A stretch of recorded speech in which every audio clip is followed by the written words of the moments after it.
All right.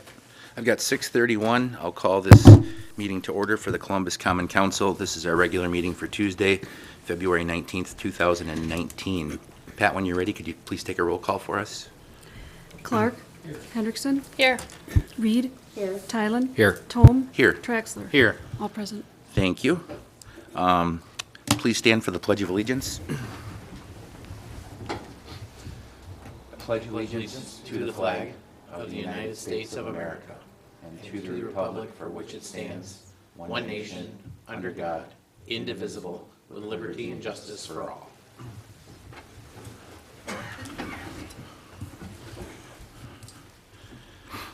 This meeting has been noticed in accordance with state statutes and local ordinances. Number 4 is approval of agenda. Unless there's any alterations or deletions, I'll take a motion to approve the agenda. Motion to approve the agenda. I'll second. Have a motion and a second to approve the agenda. Any discussion on that motion? If none, all those in favor, please say aye. Aye. Any opposed? Agenda is approved. On to correspondence and communications. We have Ed Johnson signed up. Ed, if you'd like to approach the podium.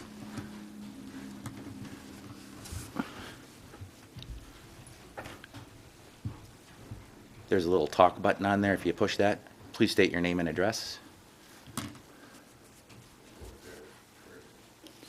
There you go. Hello, my name is Ed Johnson. I'm at 304 North Ludington Street, and I'm here to talk on item number 7, which is kind of an innocuous item, arguably, about renaming an alley, an unnamed alley within the woods at Highland Ridge Platte. I was here at the COW meeting last time and observed the discussion, and I think the sentiment was, oh, let's just name it Woods Hole, but Council President Traxler was urging maybe a contest or some other thought be given to naming this alley, as it's rather a unique opportunity for the city. We don't name a lot of streets very often anymore, and I just wanted to echo that sentiment. I think this is a great idea and a great opportunity to have some community engagement, which is one of the things that I know the mayor is very involved in, and we have a community engagement task force going on, and I think something a little more creative potentially than Woods Lane would potentially be in order. We had a longtime resident, very well-known Alice Schmidt, die this past year, maybe Schmidt Lane or something like that. I'm not sure. This doesn't have to be in a big elaborate contest, but it seemed like Woods Lane was the default. All in favor, approved, and I just urge the council to maybe take a moment and pause and give it a little more thought and potentially maybe end up with Woods Lane. I don't know. But I would just urge you to maybe reconsider and give it something perhaps a little bit more, in my mind, thoughtful. That's it. Thank you, Ed. Thank you.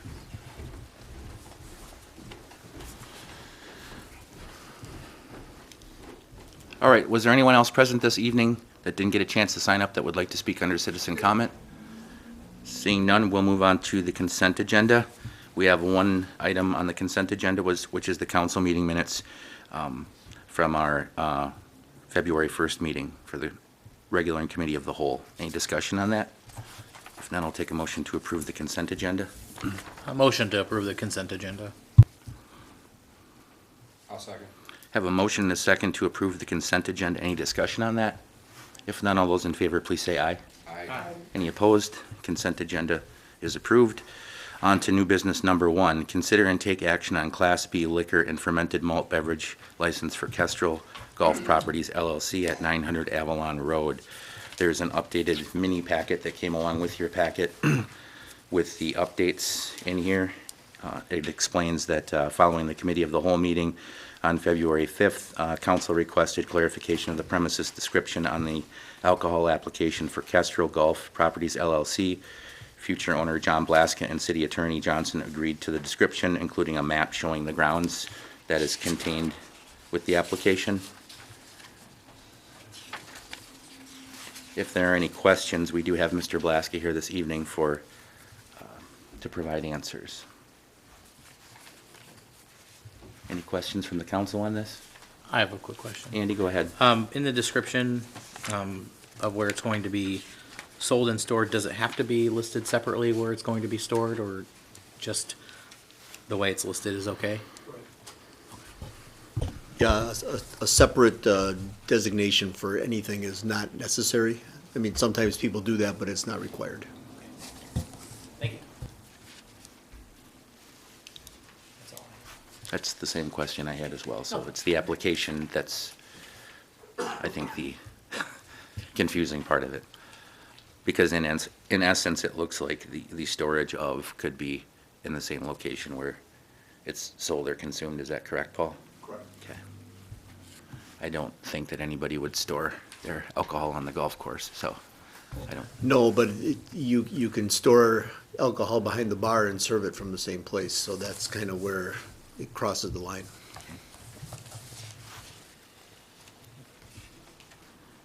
Any further questions? Mr. Blaska is here. All right, if there are no, Trina, go right Oh, ahead. just a quick question again on the storage and serving. What part of the parking lot? I'm trying to recall. Basically, the way that the description is written now is all of it. We started out, I went back and forth with John Blaska on the parking lot issue, and we started out having a perimeter close to the building that would go around the building. And then he pointed out, and which I had forgotten about, but he pointed out that part of the golf course is across the road. So pretty much by definition, the golf carts need to go through at least part of the parking lot to get to the other side of the road. And there's not a bad joke in there someplace, but that is, that's why we just left it as the entire parking lot. And John also pointed out that, I mean, there is a Wisconsin Administrative Code section which prohibits people from bringing their own alcohol onto the golf course, which is one of the concerns about trying to close off the parking lot.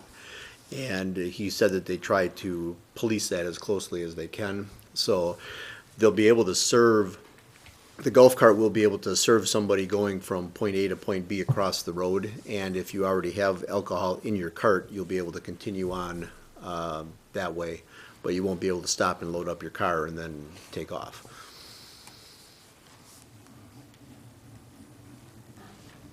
Thank you. I guess for this one, I was just having a preference for separating the storage areas, selling areas, and usage areas, just because it sounds so jumbled and like everything could be everywhere. Right. So I was just wondering options. None really. I mean, the way that the application reads, you're supposed to identify where you're storing, where you're consuming, and where you're selling, but you don't have to parcel those places out because, as the mayor just indicated, you're not going to be storing on the golf course, but you are going to be selling and you are going to be consuming out there on that part of it. So it's kind of hard to. I suppose you could amend the definition a little bit to just say storage is going to be located in the following places, but I don't know if that's necessary. I'm going to blame some of this on the application. You can come forward, Mr. Blaska. The one thing I did notice under premises description, it says describe building or buildings. There's a lot of description here about the golf course grounds on both sides of Highway 89, including practice green, driving range, parking lot, and then it says the clubhouse structure, including the patio, golf carts on the golf course. So I guess I could assume that the storage would be occurring within the building or buildings, Right. but I'm just assuming that, so. Yeah, well, it's a correct assumption. It's obvious we wouldn't be, you want your storage concentrated where you can have it under lock and key. And you just don't want liquor just sitting around, for obvious reasons also. But, no, it'll be, we're pretty particular on how we store it, for a couple of reasons, quality and refrigeration a lot of times. And, we don't like it walking off. So it would certainly be stored in appropriate places within the building. There'd be really no reason to store it on the golf course unless you were possibly having an event, and you'd just be storing it in a cooler to be served. And then take it back, you know, any unused quantity, take it back, lock it up. And your question regarding the parking lot is valid too. There's two areas where the cart paths pass through the parking lot, and a lot of people, when they get finished with the round, they would quite possibly take their golf cart to the car, unload their clubs and whatnot, and they might have a can of beer or two in the golf cart, then they would obviously be in violation all the time, or we would be. So it would be difficult to police that, but having control over it and posting signs that you can't bring alcohol onto the course, and it might be a little bit, if it wasn't included in the license, people, I suppose, could park out in the parking lot and have their own beer party, but that'd be extreme. We wouldn't want that. But at the Oaks, we presently have that same situation, and we have no issues with it. Works out okay. Regan? I was just going to say, I don't, in this case, I don't have a concern for how it's listed on the revised permit. I think if council wants to see those things designated out, we should revise the application. But honestly, I think, there's a balance that we have to strike between giving the business owners enough flexibility to do what they need to do without worrying about running afoul, and for us to know what license we're granting. I think this accomplishes that. I think the parking lot issue would be a concern if it weren't for the unique setup of this particular golf course. And I'm not interested in trying to clarify it to a point where now we're wondering, are we on one side of a line or another? So I think it makes sense the way it is. I would be in support of moving it or taking the vote as it is now. Any other? Okay. Any other questions for Mr. Blaska while he's up here?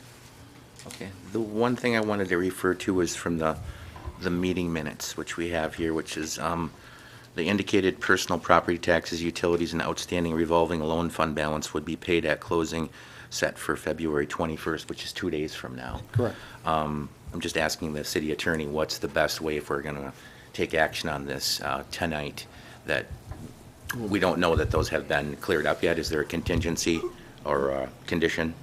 Sure, you can approve the license tonight conditioned upon the closing actually taking place, because until Mr. Blaska's group owns it, they don't have a license, they don't have a location to have a license for. So, and then also the current owner has to surrender his license for the same property. So if you just approve it conditioned upon the closing actually taking place, and I wouldn't put a date on the closing just in case it gets delayed for some reason. And I guess the technical way to do it would be conditioned upon Mr. Blaska's group, Kestrel Golf Properties LLC, obtaining title to the property. And then you'll be all set. And that the Kestrel Ridge license be surrendered? That was also something? Right. Okay. Is that clear? That's,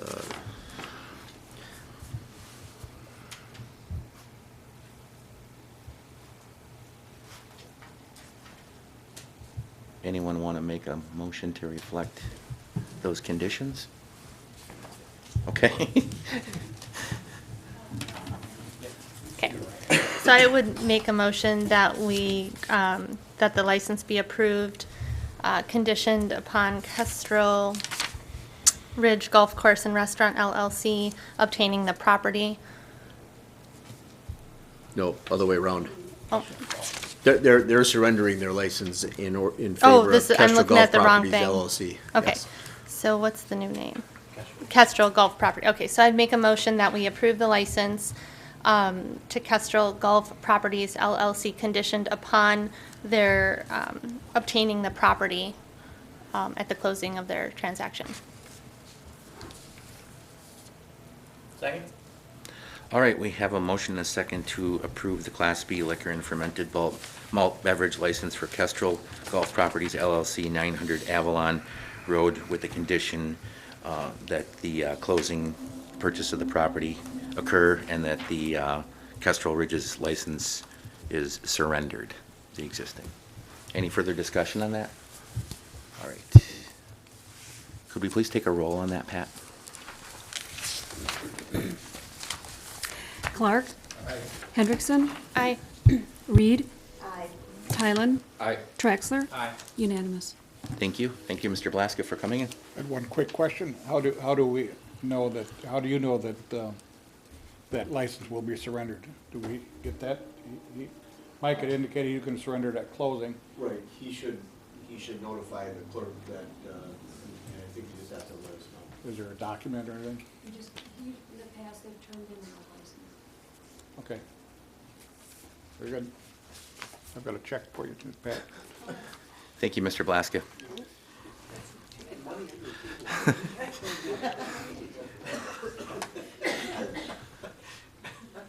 All right, new business item number 2 is to consider and take action on a donation by the Columbus High School baseball for a fence at Fireman's Park. This came through the Committee of the Whole for discussion. It is a donation of 2 sections of fencing between the concession press box and the 2 dugouts at the Diamond. Didn't seem to be too much concern about that. Seems like it was going to be a good improvement for the Ball Diamond area. There was some notes in here, or a thought shared from DPW that the possible addition of pea gravel or other material near the ground of the new fence to be, to better accommodate the traffic and the challenges to mow around it was a suggestion, so hopefully there can be some communication when the fence is installed to reflect that. Any questions on this one? All right, if there aren't any questions, I'll take a motion. All right, make a motion to accept the donation by the Columbus High School baseball organization for the fence at Fireman's Park. Second. All right, we have a motion, a second, to accept the donation by the Columbus High School baseball for the fence at Fireman's Park. Any discussion on that? If none, all those in favor, please say aye. Aye. Any opposed? Motion passes. Did you get all that, Pat? Sorry. Was Andy made the first, I think? Okay, all right, thank you.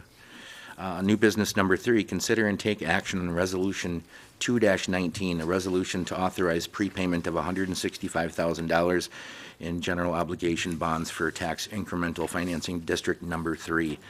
This was an item that came on our last Committee of the Whole and was tabled to the ad hoc meeting for a deeper discussion. Thank you, Kim, for allowing us to have that discussion so we have a better understanding. I believe at the end of this, we would be paying this year principal and interest for 2019 and then the principal for 2020 and 2021, which would lead to about a $20,000 savings in the life of that bond. Is there anything you wanted to add to that, Kim, or did I hit it right? All right, I think everybody was in agreement with this because we did have full consent of council to bring this to the regular meeting. If there are any questions for Kim, please ask them. Otherwise, I will entertain any motion from the council. Make a motion to approve Resolution 2-19, a resolution to authorize prepayment of $165,000 in general obligation bonds for tax incremental financing district number 3. Second. Have a motion, a second, to approve Resolution 2-19. Any discussion on that? If none, could we please take a roll call? Pat? Hendrickson, Aye. Reed, Aye. Tylen. Traxler. Aye. Clark. Unanimous. Thank you. New business number 4, consider and take action on task order 2019-02, Columbus Street Maintenance 2019. This is a task order from Rupert Milkey, our city engineer. This task order is in the amount of $15,819. It covers 3 areas, which would be street maintenance, to address the bidding portion of that for slurry seal, crack sealing, et cetera. Also, the Whistler updates that need to occur every 2 years, I believe, Patrick? Correct. And then the street inventory table update to update the street conditions along with the utilities underneath them.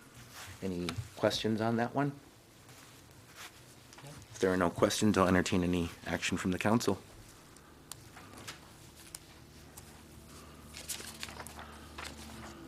All right, I'll make a motion to approve task order 2019-02, Columbus Street Maintenance 2019. Second. Have a motion and a second to approve Rupert Milkey Task Order 2019-02 in the amount of $15,819. Any discussion on that? If none, could we please take a roll call, Pat?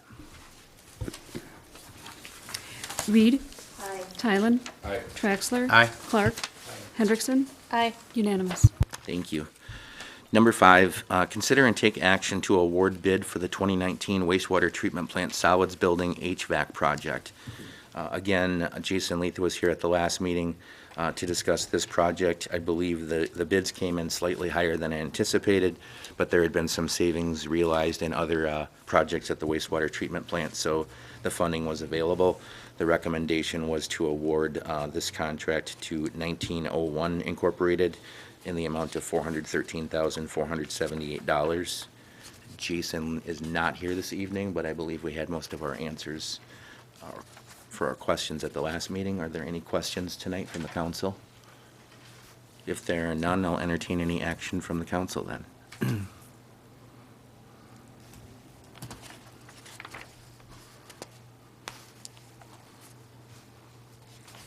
I'll make a motion to award the bid for the 2019 WWTP Solids Building HVAC project. Second. Right, we have a motion and a second to take action to award the bid to 1901 Incorporated in the amount of $413,478 for the wastewater treatment plant solid building HVAC project. Any discussion on that? If none, could we have a roll call, please, Pat? Tylen? Aye. Traxler? Aye. Clark? Aye. Hendrickson? Aye. Reed? Unanimous. Thank you. Number 6, consider and take action on Columbia County 2019 hazmat agreement. This is annual housekeeping. Get a signature page in here and an invoice for $982 for our annual hazmat service agreement through Columbia County. Any questions on this one? If there are no questions, I'll entertain any motion from the council. I'll make a motion to approve the Columbia County 2019 hazmat agreement. I'll second. Have a motion and a second to approve the Columbia County 2019 hazmat agreement. Any discussion on that? If none, Pat, could you please take a roll call for us? Traxler? Aye. Clark? Hendrickson? Aye. Reed? Tylen? Aye. Unanimous. Thank you. Number 7, consider and take action on Resolution 3-19, a resolution to name an unnamed alley within the Woods at Highland Ridge plat. This came through the Committee of the Whole for discussion. There was some discussion. We had citizen comment about this tonight. I'm not opposed to reconsidering this in the future, but from my understanding of the information we have here is that this is generally something that the developer of residential subdivisions might choose the name of the street for their project. And this is also something that the clerk has responsibility in doing because this involves addresses for mail delivery, et cetera. So what is the will of the council this evening?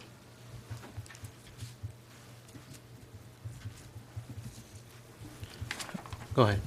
Oh, I'm still leaning towards keeping it a simple Woods Lane. It's a very small segment of what will now be somewhat of a road, a lane.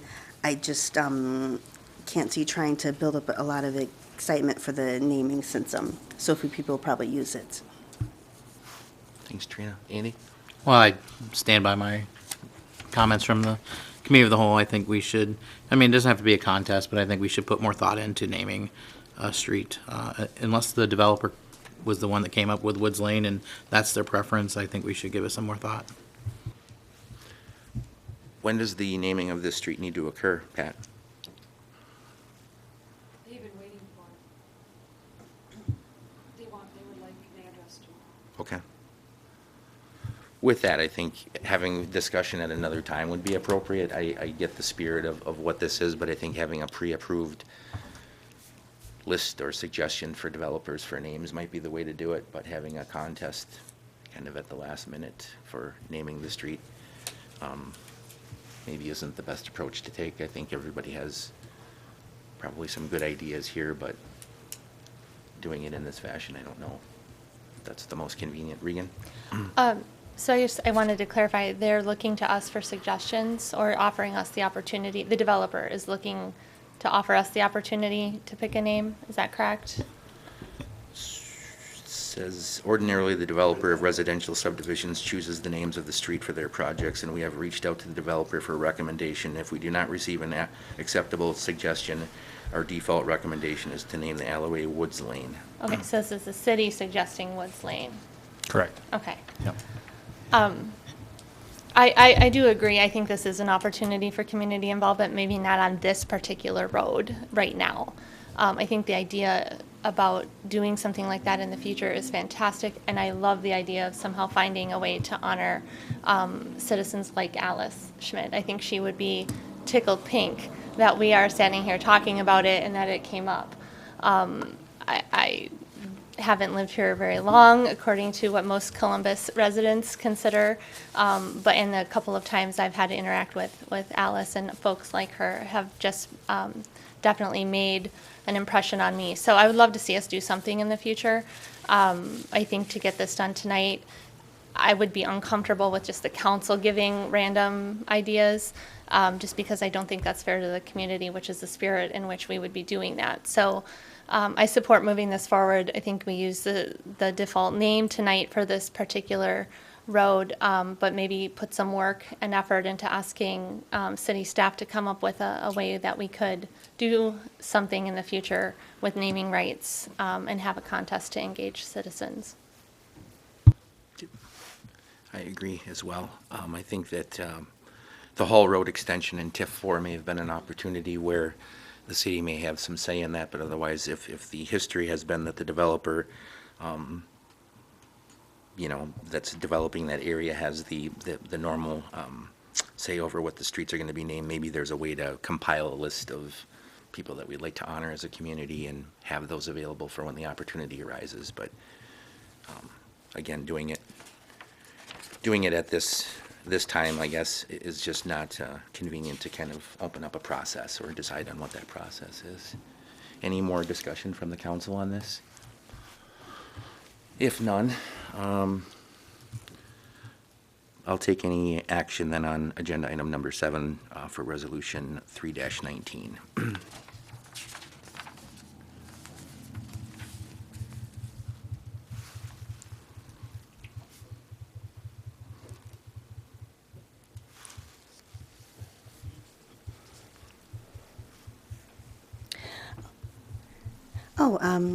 I move to rename the alley at the Woods Lane.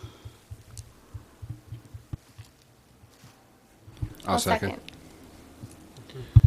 All right, we have a motion in 2 seconds to approve the resolution 3-19, which would name the alley, 36-foot wide alley, Woods Lane. Any further discussion on that? If none, do we need to take a voice vote or a roll call on that? Can we do a voice? All those in favor, please say aye. Aye. Any opposed? Motion passes. Thank you. Agenda item number 8, consider and take action on ordinance 744-19, an ordinance to repeal sections 98-76, 98-78, 98-116, 98-118 of the City of Columbus Code of Ordinances concerning parking of vehicles in the city. Paul, I'm going to turn this right over to you. I know this came through the committee of the whole. It wasn't on my agenda originally when I showed up tonight, so I haven't read through this. Basically, what this ordinance is doing, currently in section 9876 and 9878, there are references to specific streets that have specific rules regarding parking. And in light of the school district's request to make some alterations to the parking around the various school buildings, this ordinance basically takes out those specific street references and then changes the language a little bit so that the council can adopt ordinances and make rules regarding parking by simply bringing it to the council's attention, having a motion adopted, and then posting, directing the Department of Public Works to post the proper signage. It just streamlines the process a little bit, and it removes the very specific street references that you have in the code right now because those things change as time goes on.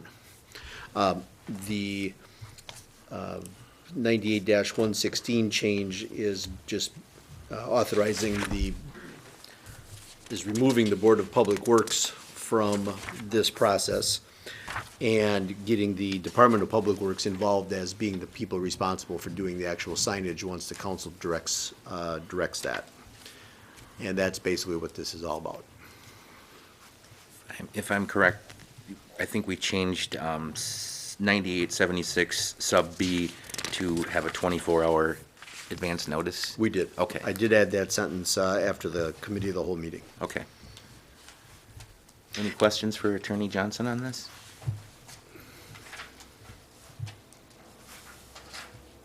If there are no questions and the council wants to adopt this ordinance tonight, we will have to waive the rules in the reading, correct? That is correct. Right. So unless there's any questions, I'll have to take a motion to waive the rules first. Motion to waive the rules. Second. A motion and a second to waive the rules. Any discussion on that? All those in favor, please say aye. Aye. Any opposed? The rules are waived. Then we'll need a motion and a second to waive the reading. Motion to waive the reading.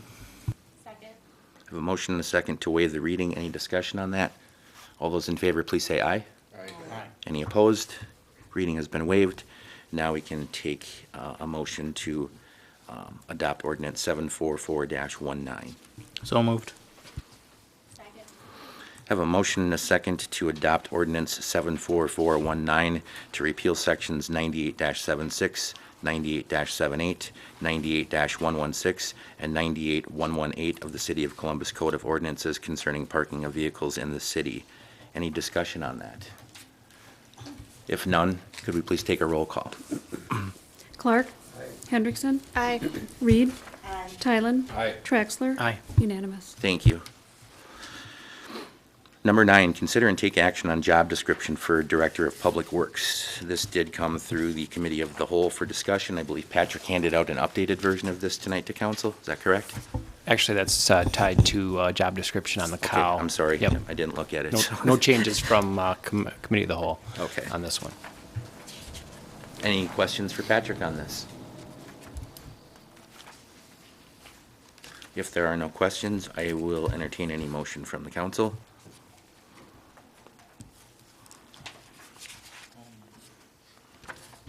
Question, Andy? Yeah. Are we approving just the job description, or are we also approving the flow chart draft listed in here?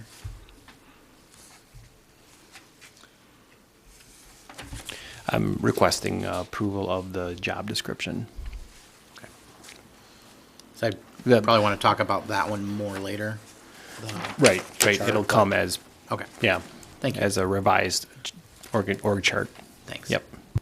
And the memo says this will be building into a more comprehensive city organization chart as we work to fill vacant staff positions, so still a working document. Any other questions? Okay. I'll make a motion to approve the Director of Public Works job description. Have a motion and a second to approve the job description for the Director of Public Works. Any discussion on that motion? If none, all those in favor, please say aye. Aye. Any opposed? Thank you. Number 10, consider and take action on installing a lead pedestrian interval program on the downtown pedestrian crossings. This was brought forward and discussed at the previous Committee of the Whole meeting. Patrick did some research into this, and it sounds like the LPI, leading pedestrian interval, on the signal light could improve the timing for which the pedestrians enter the intersection and the time for which vehicles begin to make the right-hand turn. Any additional questions on this? Go ahead, Andy. Just was curious, is there a time frame on, once approved, when this would go into effect? It'd be just a matter of bringing the vendor to schedule it. And it didn't sound like it would take long at all. I'll be on the phone with them right away tomorrow. Yep. Do you know if this function is something that is activated when you push the button only, or is it built into the natural timing regardless of pedestrians? I believe it's triggered by the button. Okay. But it sets the timing of how allowing the pedestrians to go and then the change of the light, so that timing. Okay, Yep. all right. Trina? No, I was just still wondering if a sign might be more helpful for getting motor vehicles to notice pedestrians. I'm just not sure if the extra 3 seconds lead time will cause people to pay more attention that someone is about to come across. If it was, I think we should have both. I mean, I witnessed just this last weekend, 2 people walking into the middle of the intersection and a car turning left right out on from James to Liddington and coming a foot away from hitting him. I don't think a sign by itself was going to help. I think maybe both, but I'm willing to try it with just the LPI to start. Jason? So another personal one, just like 2 days ago when I was walking to get my packet, crossing by Sharrow's, guy was down on his phone. He just drove all the way up through, like he parked. He almost nailed us. He parked like right in front of the crosswalk. And then he was like, oh, and then he backed up. And I had very good English to say to him. And he did finally pull back, but I think a sign would help too if you pointed it down that like, hey, this is a crosswalk here, slow down. And the lights too. I think in the memo, it's reflected that signage can still be a part of this, and we can still do that. This would be, I think, the first step to see if this helps remedy some of those issues. Any other questions? No, I'm fine with Okay. I wouldn't mind having it longer than 3 seconds. I think it says 3 to 7. So I'm assuming there'll be some communication between you and the vendor then as to Right, what we're right. specifically trying to achieve here. Yeah, it's going to be an adjustment from what we have right now to extend that time frame. So that's the concept behind it, to give that little extra time and ability to see that pedestrian walking across. All right, unless there's any other questions, I'll take a motion to take action on the installation of a lead pedestrian interval program on the downtown pedestrian crossing. So moved. I'll second. All right, we have a motion and a second to approve the installation of a lead pedestrian interval program on the downtown pedestrian crossings. Any further discussion on that? If none, could we please take a roll call, Pat? Hendrickson, Aye. Reed, Aye. Tylen, Aye. Traxler, Aye. Clark. Unanimous. Thank you. Number 11, consider moving the council meeting from April 2nd due to the spring election. This is something that we do pretty much every spring because there's an election on our council meeting date. Suggestion of possibly moving it to the Monday. I did look at my calendar and I have no conflict for the Monday, which would be the 1st. There could be a possible conflict for the Wednesday with the Cable Commission meeting. I don't know if anybody else has potential conflicts there. On Wednesday? Third tryouts. Okay. Are you open on the 1st? Yep, first. I'm good with the 1st, but we should take note it is April Fool's Day. So, no jokes that day.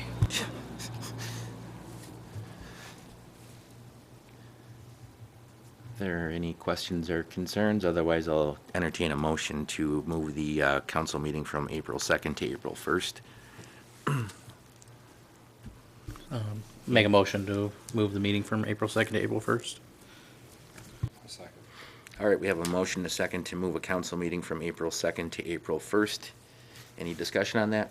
If none, all those in favor, please say aye. Aye. Any opposed? Thank you. The second half of that memo we will be talking about in the committee of the whole, which is another meeting date. Number 12, I didn't see any applications in the packet. No operators licenses. Okay, thank you, Pat. Number 13, consider and take action on claims in the amount of $208,835.74. Unless there's any questions on the city claims, I'll entertain a motion to approve them. Motion to approve the claims in the amount of $208,835.74.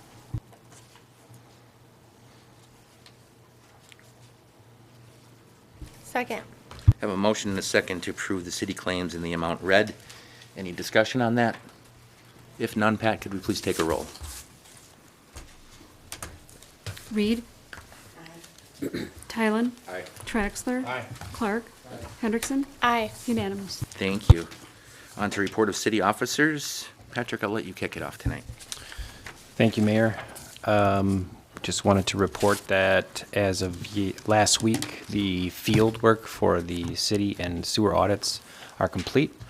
The consultant, Baker Tilly's compiling the report, so we should see something in a couple of months. From all indications, everything seemed to go pretty well with them. So I know, Mayor, that you mentioned this at the last meeting, but I just want to reiterate, with the continual cycle of snow, appreciate our DPW crew for the work they've been doing. A lot of late nights, early mornings to keep the streets clear. And actually, I'll extend that to the residents too for keeping sidewalks clean and clear. Looks like we're set for another round of it this evening. So. And last, just an FYI, next Thursday and Friday, I'll be attending the winter conference of the Wisconsin City County Managers Association meeting. That's all I have. Thanks, Patrick. Another reminder.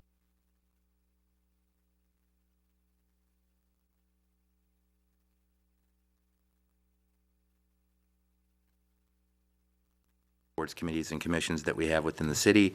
Anyone who has any interest in serving the community, there's a wide variety of boards, committees, and commissions to serve on.